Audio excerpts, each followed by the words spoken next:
Hi guys! What's up? Welcome to my vlog. My name is Jeff. Magluto tayo ng masarap na ulam para sa ating breakfast. Meron tayong laswang gulay with pritong fish. And meron pa tayong assorted fruits.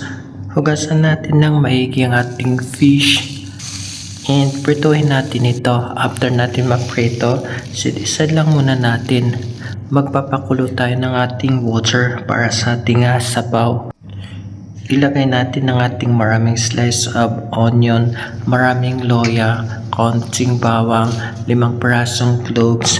Isabay na nating ilagay ang ating bunga ng malunggay, carrots, and cabbage. Yung medyo matitikas, maganda ng ating salt and pepper to taste. Maglagay pa tayo ng ating chicken cubes. Napaka-sarap ng ating niluluto. Pag naluto ng ating carrots, bunga ng malunggay at kalabasa, i-add natin ang ating ampalaya, carrots, and sitaw. At mag-add pa tayo ng ating magic sarap.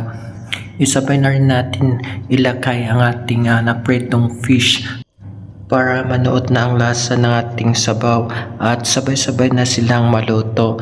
Pag naluto na ay huli nating ilalagay ang ating saluyot. Napaka-healthy ng ating ulam guys para sa ating breakfast. Luto na ito guys, i-transfer natin sa ating lagayan.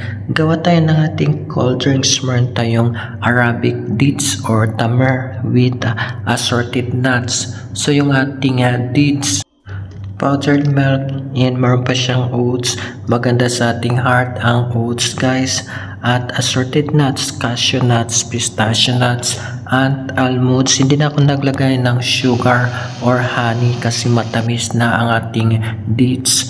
I-blend din lang natin ito guys at meron na tayong napakasarap and very healthy superfood cold drinks. Gawa tayo ng ating hot drinks. Meron tayong onion tea, meron pa itong lemongrass combined with green tea. Lagad tayo ng ating slice of onion, konting loya, konting bawang, ground pepper. Papakulin lang natin ito guys. At meron pa itong turmeric powder at i-add natin ng ating green tea. Masarap and very healthy hot drinks. Food is ready for masarap na breakfast. And please guys, don't forget to follow, like, comment, share. You can also subscribe too.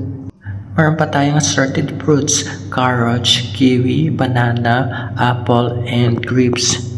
Kain tayo guys. Let's enjoy the food and thank you so much for watching and I'll see you guys in my next vlog.